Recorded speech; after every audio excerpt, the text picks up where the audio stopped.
Welcome back, students. Welcome to the class. Today we are going to discuss the oxygen family. That is oxygen, sulfur, selenium, tellurium, and polonium. These are the elements you are going to discuss in this particular case. This group is known as chalcogens, means ore forming group, because most of the ores of the metals are either oxides or sulfides. So this is called as chalcogens, that is the ore forming group. I am repeating once more: oxygen, sulfur, selenium, tellurium, and polonium. These are the major member of the group. Okay, so oxygen, sulfur, selenium, tellurium, and polonium. These are the group 16 members. They are called as chalcogens. These are what? These are ore forming groups. Now, if you look at their outermost configuration is NS2 NP4. They also show inert pair effect as we move down the group. They also show what? Inert pair effect as we move down the group, like in group 15. I am repeating once more. What is inert pair effect? It is the inability of valence s electrons to participate in bonding.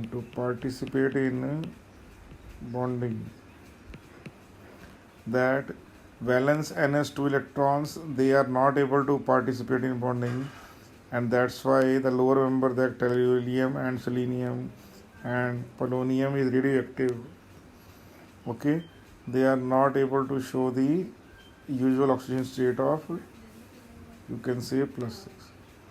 So oxygen is 2s2 2p4 outermost, sulfur is 3s2 3p4, selenium is 3d10 4s2 4p4. So you know that 3d10 is fully filled d orbitals, they cannot be lost. Tellurium is 4d10 5s2 5p2, and in case of polonium it is 4f14 5d10 6s2 and 6p4. Are you sure about that? So oxygen, you know that the most abundant element on the earth crust, that you already know. First, about their atomic and ionic radii. The atomic and ionic radii increases as we move down from oxygen to polonium due to the addition of more quantum shells. Ionization enthalpy also decreases as we move down the group because of the increase in the size, but the decrease is not so sharp as it is observed from oxygen to sulfur to selenium, and after selenium the decrease in the ionization enthalpy is not so sharp. That is due to the poor shielding effect of d orbitals, and further the poor shielding effect of 4f and 5d orbital together. Electron gain enthalpy, that is very interesting case. Electron gain enthalpy decreases with the increase in size moving down the group. Okay, the oxygen molecule has higher electron gain enthalpy than sulfur. Okay, but but in atomic state, what happens? Oxygen got lesser value. The reason being that in case of oxygen,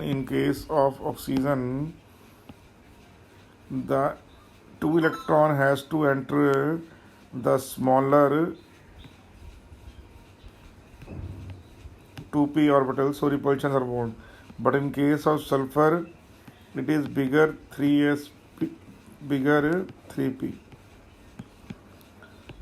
So remember that electron gain enthalpy of sulfur is little bit more than that of electron gain enthalpy of oxygen, due to the fact that in case of oxygen electronic repulsions are more, but in case of sulfur the electronic repulsions are less.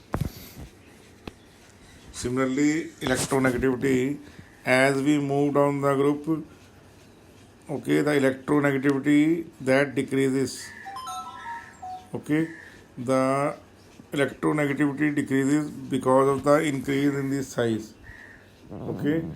And you know that oxygen is the second most electronegative element only after fluorine. Oxygen and sulfurs are typical nonmetals. Selenium and tellurium are metalloids, and polonium is metal under typical condition. And you know that after bismuth, okay, all the elements are natural radioactive. So polonium is a radioactive element. Allotrope, you know that oxygen has two allotropes, that is oxygen and ozone. Okay, these are the two allotropes of oxygen. Coming back again to the basic point, melting and boiling point, okay, they increases as we move down the group due to the increase in van der Waals attraction. Oxygen state, you know that oxygen can show you oxygen state of -1, -2, and in with oxygen it can show you what +1, with fluorine, sorry, it can show you +2 and +1 both. In case of OF2, oxygen can show +2 state, and in case of O2F2, it shows oxidation state of +1. Remember that. Okay, in most of the cases, oxygen shows -2 state. So, except with fluorine, with all other elements, it is able to show negative state. Ionization enthalpy, electron affinity, and electronegativity we already discussed. Catenation is very important.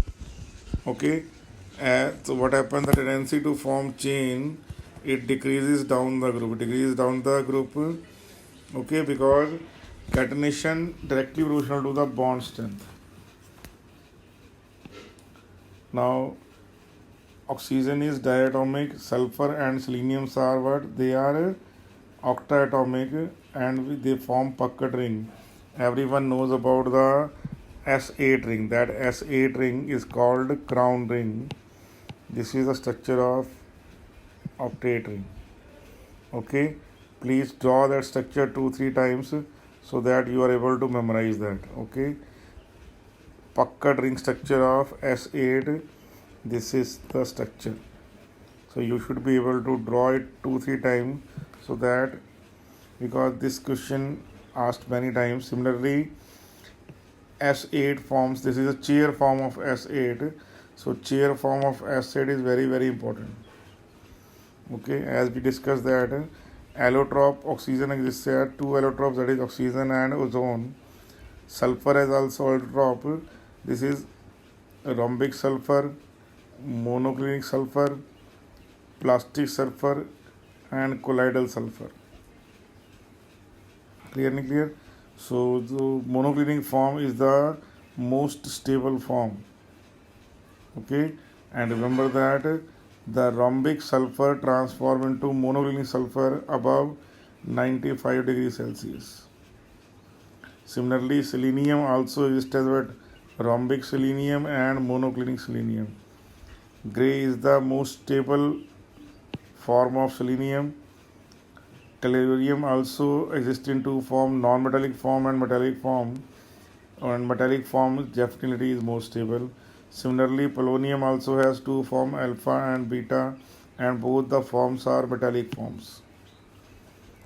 Atomic radii, as you know, that increases from oxygen to polonium, and ionic radii also increases from oxygen to polonium. So as we discussed that ionic radii increases as we move down the group, atomic volume also increases down the group. Multi-bond bond formation, that is very, very important. Oxygen can easily form multiple bond. Okay, so tendency to form multiple bond decreases as we move down the group. Remember that. Carbon double bond sulfur, carbon double bond sulfur, that bond is moderately stable.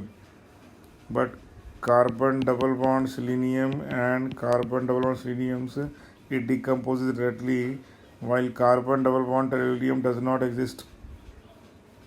Okay, hydrides, all the element forms stable hydride with the formula H2M, either by direct combination with hydrogen or by action of acids on metal sulfides, selenides or tellurides. Okay, so when hydrogen react with oxygen, it gives you water. So water is what? Water is the neutral hydride. Okay, water is the neutral hydrides, while sulfide is, let us suppose you have ferrous sulfide. So sulfide ion is S2 negative. Okay, similarly selenide is Se2 negative. Okay, telluride is also Te2 negative. When these anion they react with the sulfuric acid, they will give you exchange of hydrogen between them. Okay, so what happens when ferrous sulfide react with H2SO4, you will have formation of ferrous sulfate and H2S. When sodium selenide react with H2SO4, again you have reaction with what? You have hydrogen selenide and sodium sulfate. Okay, so as we move down the group, the bond angle decreases. The bond angle decreases only in case of water and sulfur. The central atom is sp3 hybridized. Only in case of oxygen sulfur, the central atom is sp3 hybridized. In all other cases, the pure p orbitals are used to form the bonding with the hydrogen. Okay, please refer my video of Drago's rule in order to understand that point. Okay, in Drago rule it is given that there must be electronegative difference of 2 or more than 2 in order to have hybridization of the central metal atom. Otherwise central metal atom will not undergo hybridization. Okay, sure about that? Now why we do that? The boiling point follows the order. Water has the highest boiling point. Okay, then you have H2S has boiling point less than that of H2SC and H2T. Water has highest boiling point among all the hydride. The reason being that water has presence of intermolecular hydrogen bonding, while in case of other hydrides, the van der Waals attraction that is more taken into account. So as we move down the group, except water.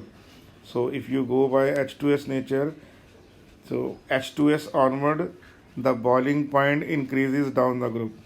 But water has the highest boiling point among all the hydrides, courtesy being it has presence of intermolecular hydrogen bonding.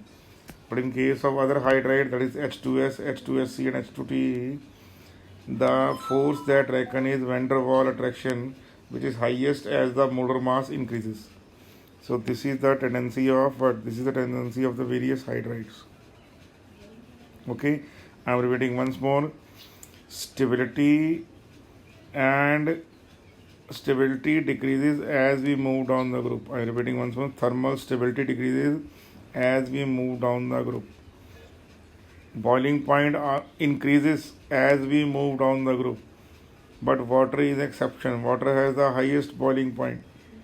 So remove water in other things in H2S2, H2T, it is a tendency that it is continuously increasing.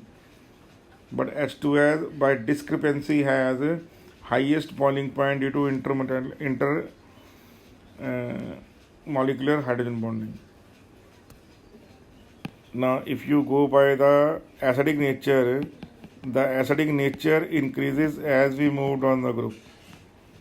So H2 is neutral, H2S is weak acid. Now that tendency to give H plus increases as we move down the group. So you can then beryllium hydride is most acidic in nature and water is being neutral. So acidic character increases as we move down the group.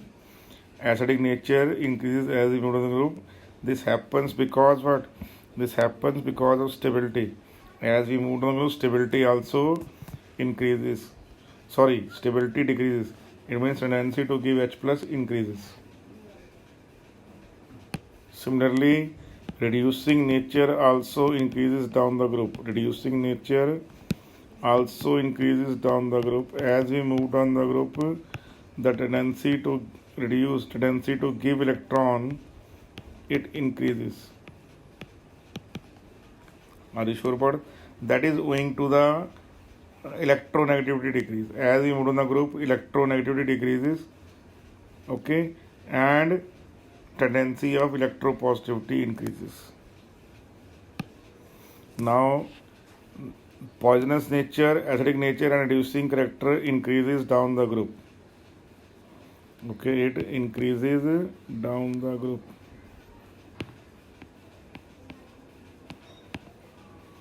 The weakening of metal hydrogen bond with the increase in size of the metal explain the acidic strength of the hydrides.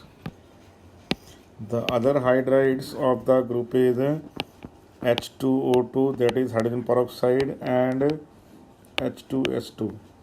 These are two very important substances. Okay, everyone knows that H2 is a both reducing as well as oxidizing agent. Okay, but H2S2 is not a strong oxidizing agent. Clear? Remember that also that H2O2 has high association of the hydrogen bonding. So remember that. Okay, and H2O2 has a open book structure like that also. So other hydrides being what? Hydrogen peroxide and hydrogen persulfide. These are two very very important substances you have to understand. Other than that, hydrogen polysulfides, they are also called as sulfanes, are also known. That you have H2S2, H2S3, H2S5 like that.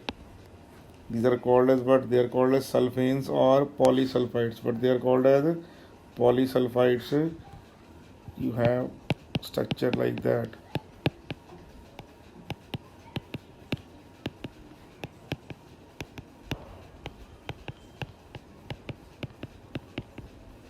These are what? These are all polysulfides. What they are? They are called as polysulfides or sulfanes. This is the open book structure of H2O2. I am repeating once more. This is the open book structure of H2O2. You can easily see that here the bond angle is 97, but this dihedral bond angle is what? 94 only. Okay, and oxygen bond length is what? 1.48 angstrom. Okay, which is definitely greater than that of the oxygen molecule. So remember that it is the presence of peroxide ion, O2 2 negative. So you can say that peroxide ion is a molecular anion, and H2O2, that is very popular oxidizing agent also. A dilute solution of H2O2 is used as a listron, as a commercial name, and used by the dentist to oxidize the small vegetable matter present in the teeth. Now we will discuss the halides. What we will discuss the halides now. All these elements forms a number of halide. The halide of oxygens are not very stable. OF2, Cl2O7, IO2, O3, 5 like that. They are not highly stable. Okay, hexalide, they are formed by only fluorine. Chlorine, bromine cannot form hexalide. Okay, so SF6, SEF6, TEF6 are colorless gases with sp3d2 hybridization and octahedral structures. These are covalent in nature. Due to bigger size of chlorine, bromine, iodine, the coordination number 6 is not achieved. So that is a very popular question even in class 11th also, that why SF6 is known but SCCl6 is not known. The reason being that now you know that the reason is the steric crowding. The steric hindrance of the bigger Cl will not allow the 6 bigger chlorine atoms to have an arrangement around a sulfur atom. Okay, so in that case, what happens in case of SF6 or in case of SEF6, the central atom is sp3d2 hybridized, so the octahedral formation of the compound is there. Are you sure about that? Next is tetrahalide. With the exception of SBr4, SiO4 and SCIO4. So remember that SBr4, Si4 and SCI4. All the tetrahalides are very well known. SF4 is a gas and popularly known for its seesaw structure, while SEF4 is a liquid and TEF4 is solid. So that is a bigger difference there. SF4 gas, SCF4 liquid and TEF4 is solid. Okay, remember that SClO4 is a unstable liquid also. Okay, they have a Lewis acid character because SF4, as we know that from our previous studies, can be transformed into SF6 and it can accept electron pair from fluorine. Okay, so you know that in case of all of them, the central element is sp3d hybridized. It is what sp3d hybridized. We know that here also, that in case of SF4, okay, the sulfur has one of the equatorial position is occupied by the lone pair. Okay, while it is small tilt in the bond angle due to lone pair. So there is a lone pair bond pair repulsion. Lone pair bond pair repulsion. That's why this bond is not 90 degree as expected. This bond angle is less than, this is what, less than 90. It should be 90, but due to the lone pair repulsion, the bond angle is what, less than 90. Remember that. So that is seesaw structure. That is what, seesaw structure of SF4. Okay, remember that in the previous classes you may have read that this equatorial bond angle and these axial bond angles, A for axial, E for equatorial and axial are perpendicular to each other, but due to lone pair bond pair repulsion, the equatorial bond and the axial bond, their bond angle is not 90 degree. Now look at that, the dihalides now. The dihalides are like FeCl2, OF2, TeBr2. In all of them, the central metal is sp3, sulfur, oxygen or tellurium. All of them are what? All of them are sp3 hybridized. But in case of tellurium, the bond angle is 98. Okay, due to the lower electronegativity of the central metal atom. So I am repeating once more. In case of OF2, the bond angle is 101.15 is due to the lone pair repulsion. But in case of SCCl2, although there are also two lone pair, remember that in case of oxygen, two lone pair. In case of sulfur also there are two lone pair. But fluorine being smaller in size, okay, they will have less steric hindrance. But chlorine being bigger in size, they will show more steric hindrance, and due to that the bond angle is what, the bond angle is 104. If someone asks you why SCCl2 the bond angle is 104 and in OF2 the bond angle is 102, the angle is that due to the steric repulsion or due to the presence of bulkier chlorine atom around the sulfur atom. So fluorine is smaller in size. And remember one more thing, in case of OF2 the bond pair is very much closer to fluorine also. Okay, so remember that FCl2 structure is there now written. Okay, you can say that the two corners of the tetrahedral are being occupied by the lone pair. So the true structure is like a bent-like structure. It is like a bent-like structure. Similarly, you have a dimeric monohalides like S2F2, S2Cl2, Se2Cl2. These are very, very important. S2Cl2 is very, very important because on hydrolysis it gives you what? On hydrolysis it gives you colloidal sulfur and SO2. So that is a very interesting case. Okay, so you can say this is an example of a disproportionate reaction. This is an example of a disproportionate reaction. Similarly, SCCl2 gives you SCCl4 and selenium. So here what is happening? Sulfur is in what? Sulfur is in +1 state. But here sulfur is in +4 state and 0 state. So +1 becomes 0 and +4. So electron is lost, become +4. Electron is gained, becomes 0.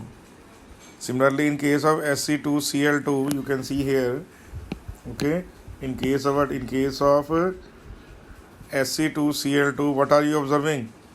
That it is also +1 transforming into +4 and 0. Okay, now the monohalide structure is similar to that of open book structure of H2O2. Okay, so both the sulfur are what? They are sp3 hybridized. Both the sulfur are sp3 hybridized. So the bond angle is what? 104. Now let's look at the oxides.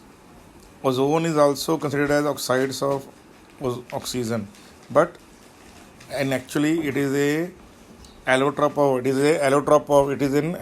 of oxygen.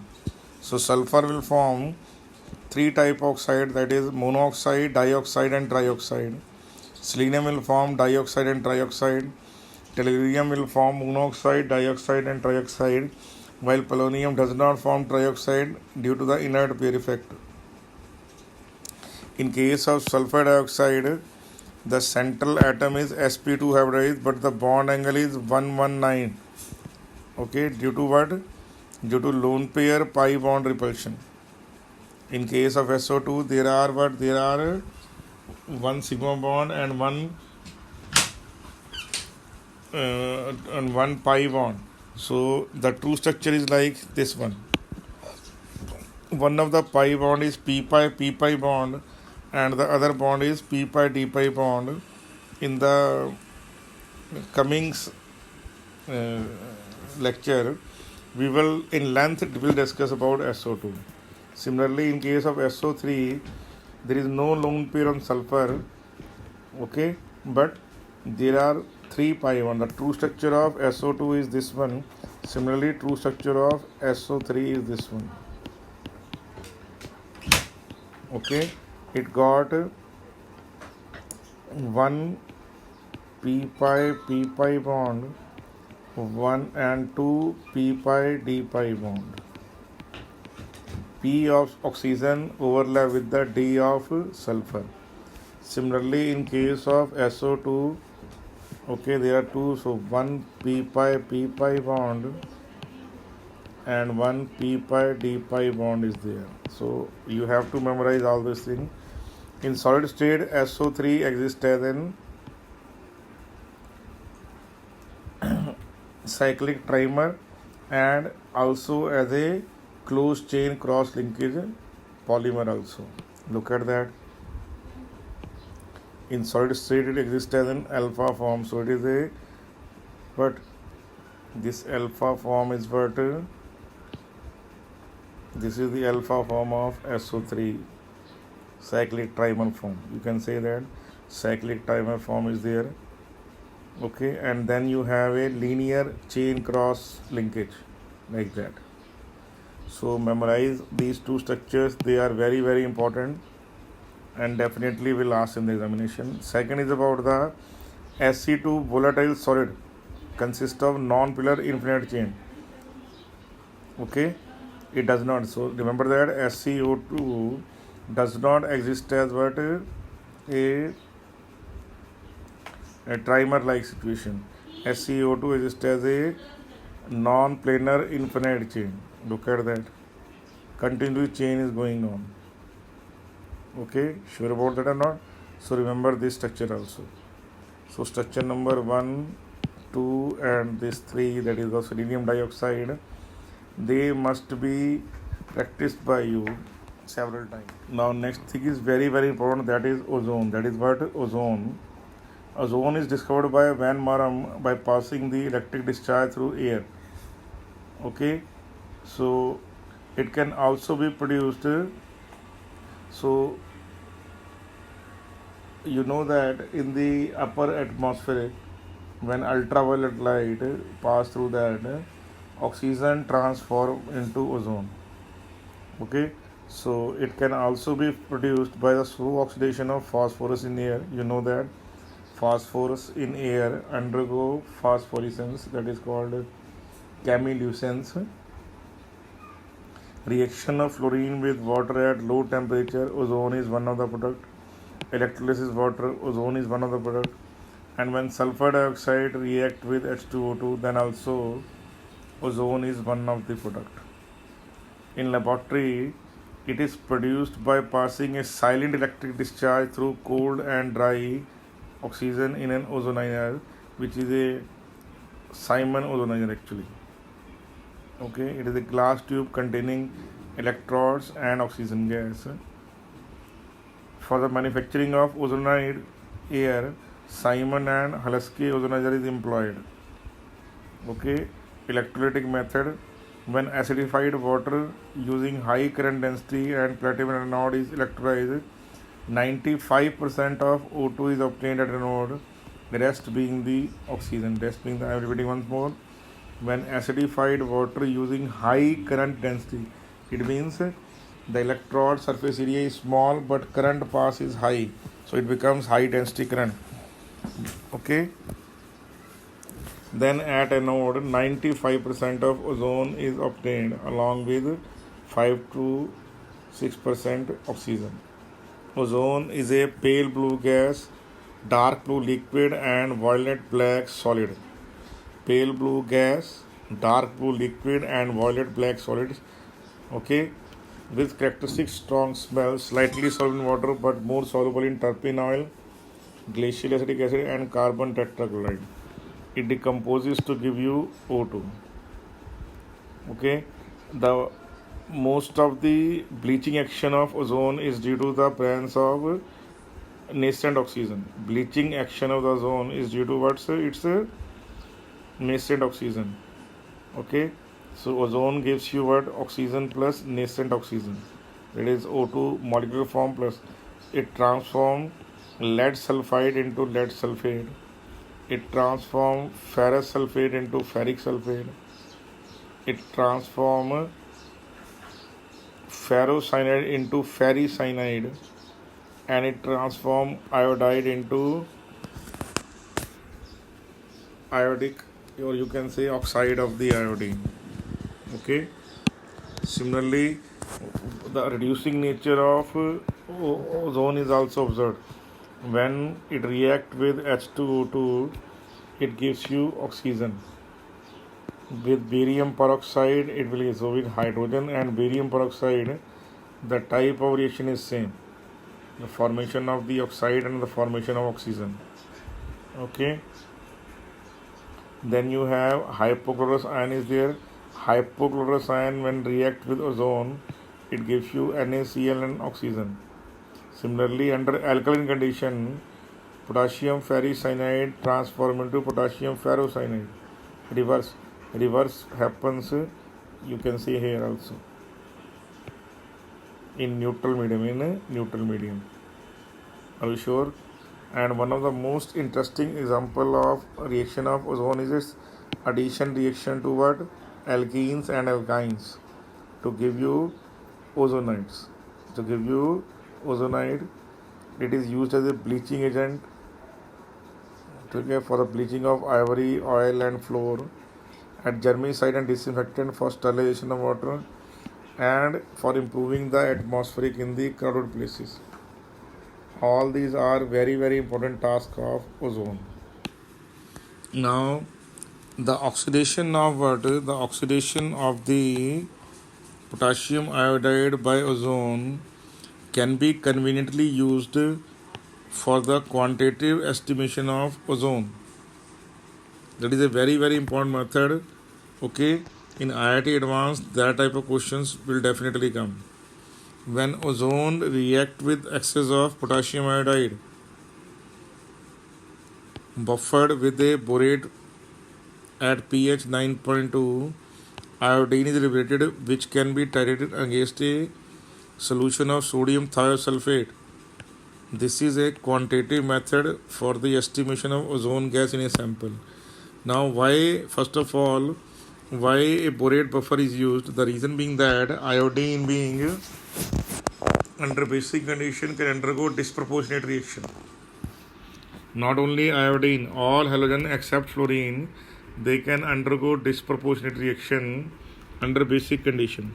So in order to avoid that, the borate buffer is used so that pH is maintained and iodine should not undergo a disproportionate reaction. Okay, sure about that?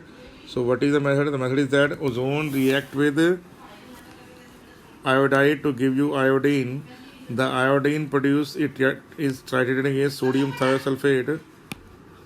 Now in that case, what happens when ozone react with what? When ozone react with the Ki, it produces iodine. That free iodine, it react with sodium thiosulfate to give you 2NaI and sodium tetrathionate. In this reaction, a buffer of borate is used to maintain the pH value of 9.2, while starch is an indicator. Now in this question, what you can observe that milliequivalence of O3 is equal to milliequivalence sodium thiosulfate. Milliequivalence can be either normality into volume of the mixture, that is sodium thiosulfate hyposolution. And what is basically equivalence? It is the equivalence factor of ozone divided by mass of ozone by molar mass of ozone into 1000. So by equating equation number 1 against equation number 2, you can find out the amount of ozone present under given circumstances. Easily understood now? So that's how you can do that. Clearly understood? Now similarly, like HNO3, ozone can also give oxidation of non-metals and produce their corresponding acid by dissolving the oxide that is being produced from there. Look at the examples. The first example is that iodine can react with ozone under normal condition to give you what? To give you 2HiO3 plus 5 moles of O2. Similarly, it reacts with sulfur in presence of H2O to give you H2SO4 plus oxygen.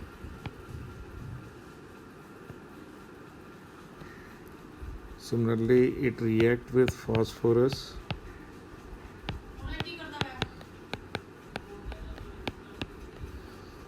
to give you what? To give you phosphoric acid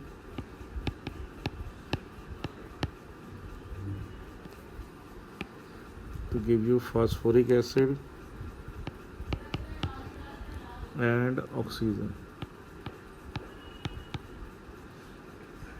Remember that in all the cases, of oxidation, you will have release of oxygen as one of the product, except in two cases. One is that when SO2 is treated with ozone, it transforms into SO3 without the production of O2. That is the case. And other example is reaction of SnCl2 under acidic condition to O3 to give you SnCl4.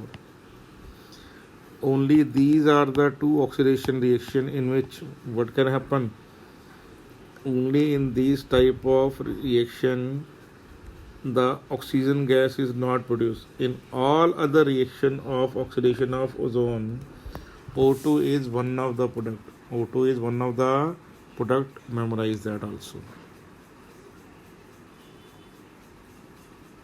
Ozone has structure, resonance structure of ozone is also very, very important. This oxygen carry positive charge, this oxygen carry negative charge. This lone pair becomes pi cloud, this pi cloud becomes lone pair. So that's how you will get.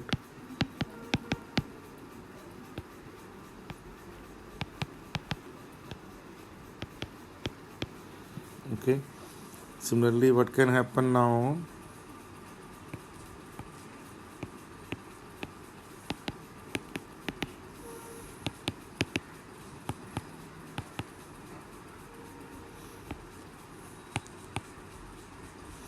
Okay, here also you can have what you can have now among structure number 1, 2 and 3 is least contributive.